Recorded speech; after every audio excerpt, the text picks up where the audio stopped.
Top quality और consistent performance के लिए सिर्फ सिल्वर पंप नाम याद रखना।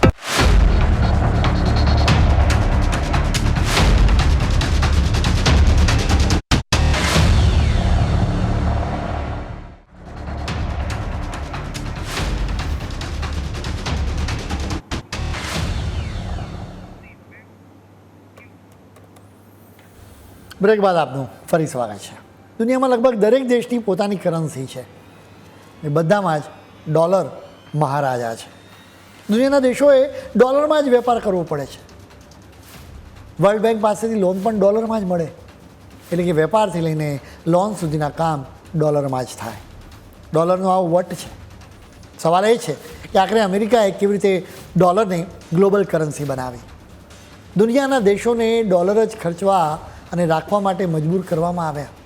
અમે તમને એનો ઇતિહાસ કહીશું. અત્યારે ડોલરનો જેટલો દબદબો છે એટલો જ દબદબો થોડાક દશક પહેલાં પાઉન્ડ સ્ટર્લિંગનો હતો. એ સ્વાભાવિક પણ છે, કેમ કે દુનિયાના અનેક દેશોમાં બ્રિટનનું રાજ હતું. અત્યારે ડોલરમાં રોજ $6.6 ટ્રિલિયન ટ્રાન્ઝેક્શન થાય છે. અત્યારે ઓઇલ તેમજ સોના ચાંદી જેવી વસ્તુઓની કિંમતો ડોલરમાં જ નક્કી થાય છે. એ પછી એને રૂપિયા કે રૂબલમાં કન્વર્ટ કરવા પડે છે.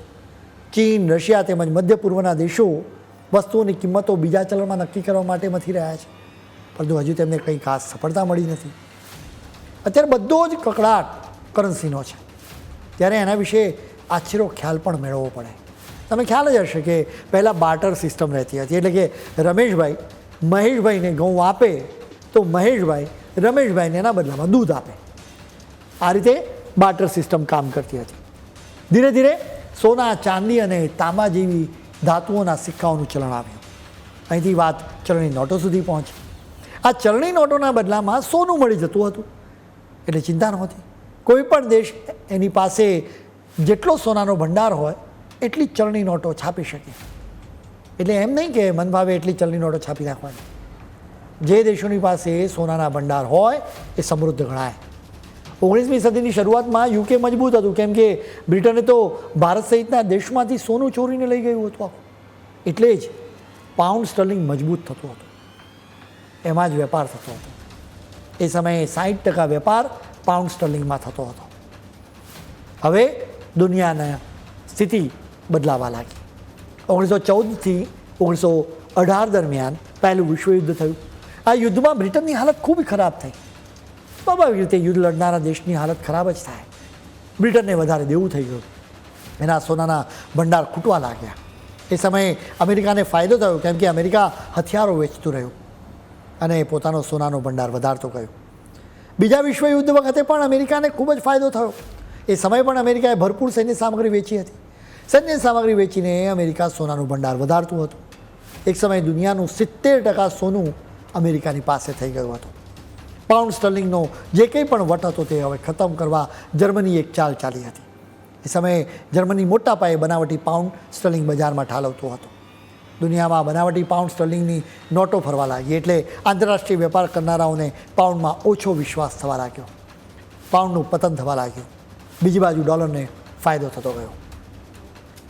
બીજા વિશ્વયુદ્ધ પછી યુરોપની હાલત ખૂબ જ ખરાબ થઈ ગઈ.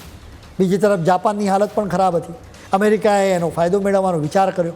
અમેરિકાએ દુનિયાભરના દેશોને કહ્યું કે તમે અમારે ત્યાં આવો, આપણે વિચાર કરીશું.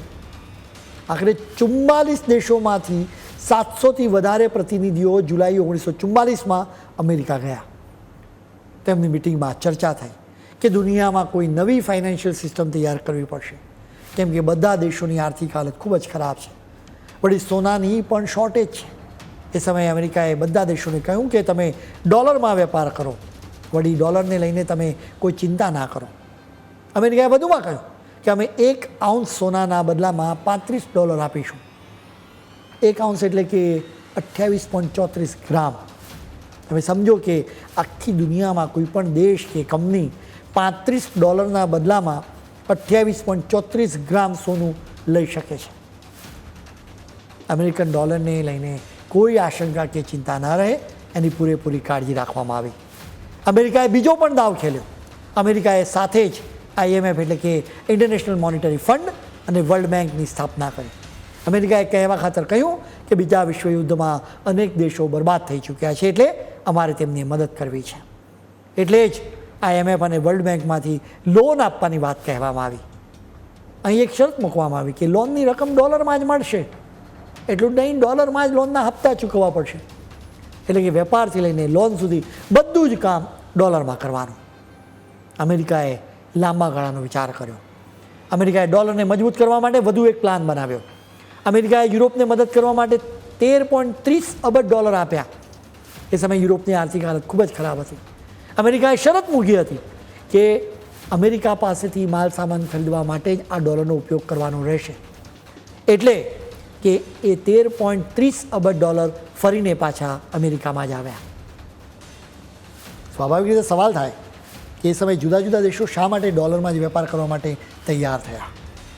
હવે માની લો કે યુગાન્ડાનો કોઈ વેપારી ભારતના કોઈ ઉદ્યોગપતિ પાસેથી માલ સામાન ખરીદે. યુગાન્ડાનો વેપારી કહે કે મારી પાસે તો મારી કરન્સી શિલિંગ જ છે. હવે યુગાન્ડાના શિલિંગ લઈને ભારતનો ઉદ્યોગપતિ શું કરવાનો? એનાથી કોઈ ફાયદો થતો નથી. ડોલરમાં વેપાર કરવાથી ફાયદો થઈ શકે, કેમ કે $35 બદલામાં 28.34 ગ્રામ સોનું મેળવી શકાય. એટલે જ ડોલરનું ચલણ વધ્યું. અમેરિકાએ ડોલરનો દબદબો થાય એના માટે વધુ એક ચાલ ચાલી હતી. અમેરિકાએ સાઉદી અરેબિયા સહિત ક્રૂડ ઓઇલ વેચતા દેશોની સાથે એક ડીલ કરી હતી. આ ડીલ મુજબ આ દેશોએ ક્રૂડ ઓઇલનો વેપાર અમેરિકન ડોલરમાં જ કરવાનો હતો. હવે તમે સમજો કે સાઉદી અરેબિયા ભારતને ક્રૂડ ઓઇલ વેચે, એનું પેમેન્ટ ભારતે ડોલરમાં કરવાનું. ભલે ને ભારત કે સાઉદી અરેબિયાની કરન્સી ડોલરમાં ના હોય. હવે સવાલ થાય કે આ ક્રૂડ ઓઇલ તો વેચતા જે દેશો છે એ દેશોમાં ડોલરમાં જ વેપાર કરવા માટે કેમ તૈયાર થાય? વાત એમ છે કે અમેરિકાએ દેશોને મિલિટરી અને આર્થિક સપોર્ટ આપવાનું વચન આપ્યું હતું. પણ એ સમયે ક્રૂડ ઓઇલને કાઢવાની ટેકનોલોજી પણ અમેરિકન અને બ્રિટિશ કંપનીઓની પાસે જ હતી. હવે સાઉદી અરેબિયાએ અમેરિકા સાથેની ડીલ તોડી નાખી. એટલે કે સાઉદી અરેબિયા કોઈ પણ કરન્સીમાં વેપાર કરી શકે છે. અમેરિકાએ જુદી જુદી ચાલ ચાલીને ડોલરનું વર્ચસ્વ ઊભું કર્યું હતું. હવે ભારત સહિતના દેશો આ વર્ચસ્વને પડકારી રહ્યા છે. જે રીતે પાઉન્ડ સ્ટર્લિંગનું રાજ ખતમ થઈ ગયું, એ જ રીતે અમેરિકન ડોલરનું રાજ પણ ખતમ થઈ શકે છે. જેનાથી અમેરિકાનું સામ્રાજ્ય હચમચી જશે અને ભારતને ભરપૂર ફાયદો થશે. ખેર, આજના ફૂલ સ્ટોપમાં આજે આટલું જ. નવા મુદ્દાઓ સાથે ફરી મળીશું. ત્યાં સુધી મને રજા આપશો. નમસ્કાર.